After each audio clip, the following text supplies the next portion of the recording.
Aren't you tired of telling yourself how stupid you are, how ugly you are, how big of an idiot you are? If you are, then this video is for you, my love.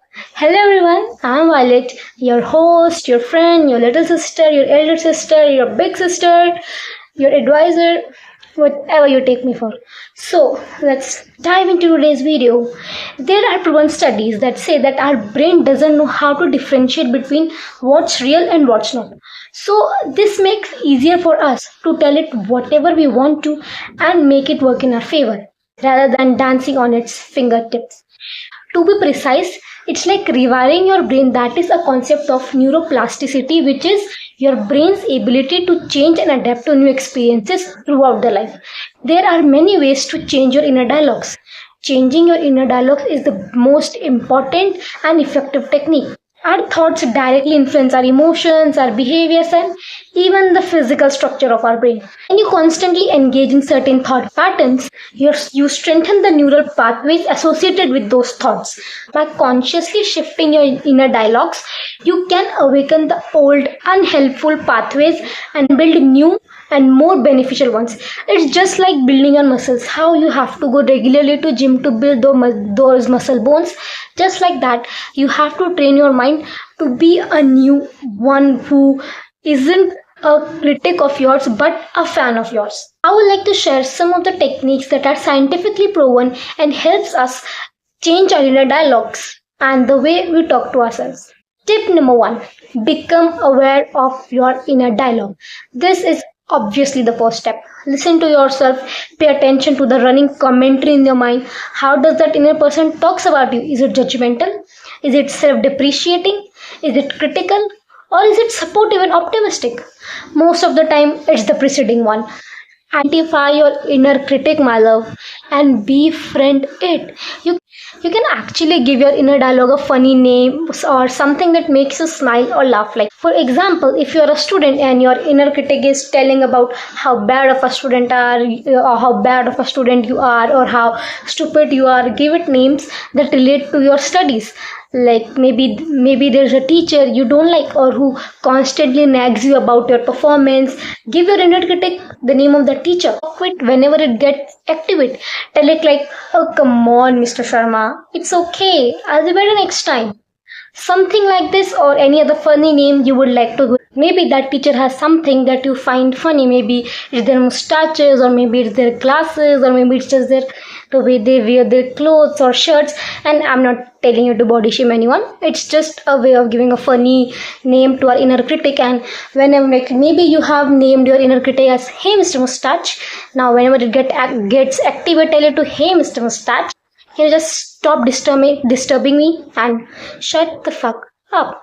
This way, or giving your inner critic a name can externalize it. You can gain distance from its you're not worthy talks. Now that you have taken notice of your thoughts, write them down in your diary or your journal. Have you ever heard the quote that says writing down a problem solves half of it?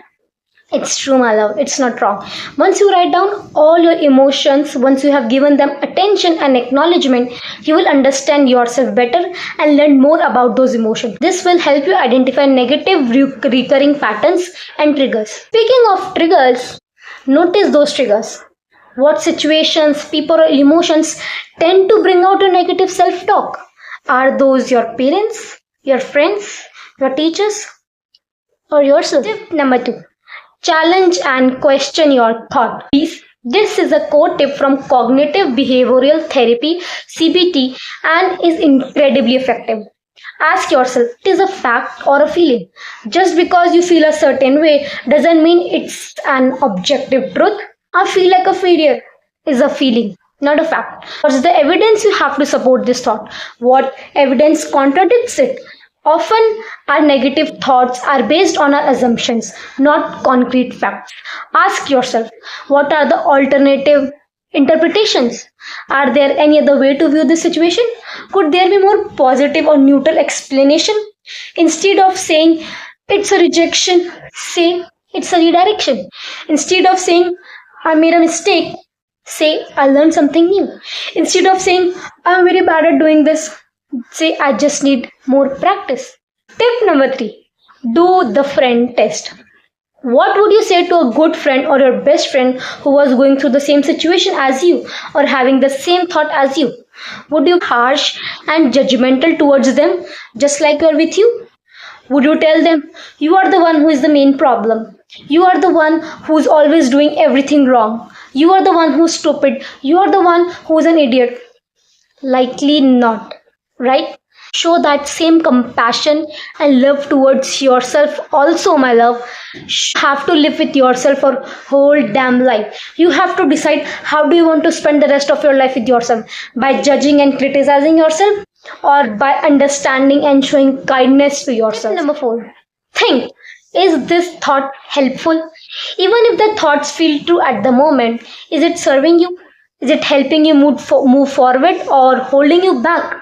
Consider the impact of that thought. What are the practical and emotional costs of holding on to that thought pattern? What are you gaining from it other than self-hatred, overthinking, hatred, and low confidence? Tip number 5, reframe and replace your negative thoughts. Use positive affirmations.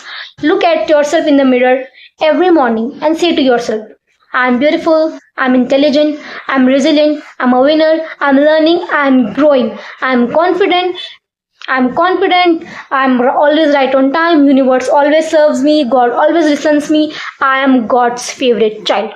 Start to focus on the positive rather than the negative. Seek out the good in situations. Be full of gratitude towards God and universe or anything, whatever you believe in.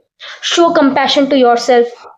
Treat yourself with kindness and empathy instead of, I am so stupid, I can't even do one thing correctly. Try saying, I made a mistake, and that's okay. I am a human being, not a machine, and I'm meant to make mistakes and learn from it. Turn your thinking from problem oriented to solution oriented. Look for solutions, not more problems, and especially don't think you are the problem. Remember, changing your inner dialogue is a journey, not a destination. You need to be patient, persistent, and compassionate towards yourself throughout this process instead of giving your energy and spending your money on people who doesn't even care, instead of giving gifts to people who doesn't even care. Spend that money on yourself and reward yourself.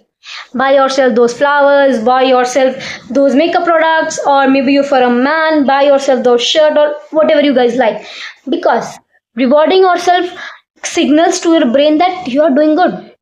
Like just how in our school we were rewarded for doing good things, for winning a competition. It's just like that. I'm not saying that life is a competition, but it's not better than that, is it? We all are competing every day. So why not reward ourselves and celebrate our victory? Because each small shift contributes to a more positive and resilient mindset. That's my time, guys. I'm Violet signing off for today's video. But before going on, if you have come till this way, comment down a purple heart. I'm wearing purple today. Comment down a purple heart and let me know if you like this video. Also, please make sure to like, subscribe, and share my videos. I'm really trying to grow here. Also, I want to do a really good TMI session. So here's my email ID, or where you can send me your questions or queries or any suggestions or anything. And also here is my Snapchat code. I have made a new Snapchat ID for this. You can also anytime text me there. I'm always here. People, if you think no one's listening you, I am. Trust me, the other day a girl really texted me asking me for some solution from her boyfriend and stuff. I helped her. Maybe I was not able to solve her problem, but at least I listened. And in today's world, we all need someone to listen. So, I'm here. I'm not gonna judge you. I'm obviously not gonna tell your story to whole public or anyone else. It will be between us. Treat me like a therapist because therapy is expensive and I'm giving you free therapy here. I'm giving you access to my life like literally free. I don't care if you're a man, if you're a woman, if you're a lesbian, if you're a gay. I'm open for all. I'm open for all. So, I'll be waiting for your texts, my love. I'll be waiting to listen your problem. I'm always willing to lend a hand to everyone, like literally everyone, and especially girls. So, that's my line. I'm signing off from today's video. I'm Violet. I appreciate you guys. I love you guys. Thank you so much.